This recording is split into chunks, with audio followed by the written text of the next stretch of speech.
The town of Northwood was an unassuming place nestled between mountains and forests, the kind of sleepy settlement that never made headlines. It had one attraction, Crystal Lake. Its glassy surface reflected the pine trees like a painting and, in the fall, turned golden under the kiss of autumn leaves. Tourists often came for a few days to breathe the clean air, fish in the still waters, and then left, satisfied. But locals knew that Crystal Lake held secrets beneath its beauty, stories passed from generation to generation, always with a nervous laugh or a hush when kids were around. James Ellery had heard those stories from his grandfather ever since he was a boy. Tales of a mansion that once stood where the lake now spread, of a storm that raged through Northwood in 1961 and brought the house down into the earth, swallowing it in a flood no one could explain. People said the house was cursed, that its owner, Agatha Wren, was a witch, and that she'd made a pact with the lake itself. Now in his 20s and a documentary filmmaker, James returned to Northwood with his younger sister Nora, a recent college graduate studying folklore. They weren't just there to visit family. They wanted to make a film, to uncover the truth behind the legend. "Let's find the house," James said the night they arrived. They sat on the dock of the lake house cabin they'd rented, the stars glimmering above and the lake still as glass. "Do you even know where it is?" Nora asked. "I have Grandpa's old maps," he said. He marked a spot. Said he saw something down there once when he was fishing. Something? A roof. The next morning, they set out on a small fishing boat equipped with sonar and underwater cameras. Hours passed scanning the depths until they saw it, an unnatural shadow at the bottom, perfectly rectangular. As the camera descended, the outline of a house emerged, covered in silt and algae, but intact. James couldn't believe it. His heart pounded. "We found it," he whispered. What they didn't realize was that finding it was just the beginning.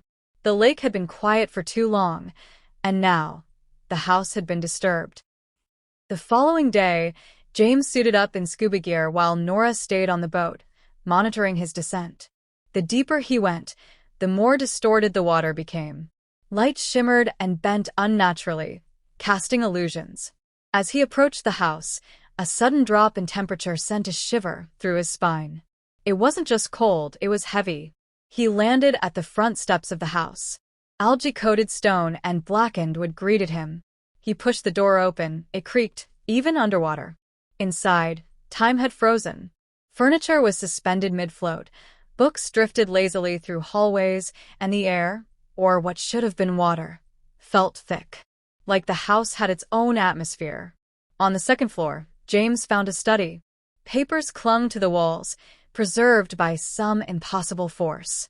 One page caught his attention. It had Agatha Wren's name written in elaborate cursive.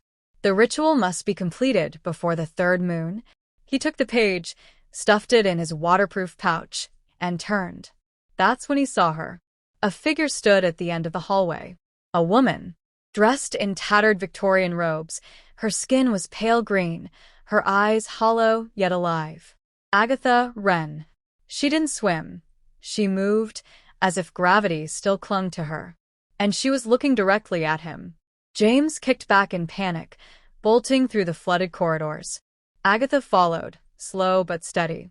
Objects floated out of their places, as if reacting to her presence. A chair spun in midair, narrowly missing him.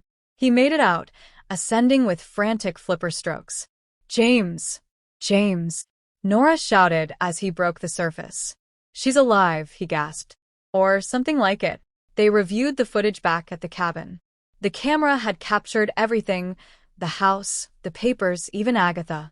But the footage was glitchy, like reality itself didn't want to be recorded. That night, strange things began happening. Nora saw her reflection moving when she didn't. James heard whispers in the lake. A storm rolled in, just like the one in 1961. In the final footage James recorded before disappearing, his voice trembled. "We woke her up. The lake was her prison, and now she wants out." Nora was never found either. But every now and then, tourists say they see lights flickering beneath Crystal Lake. And if you listen closely at night, you can still hear the piano playing beneath the water.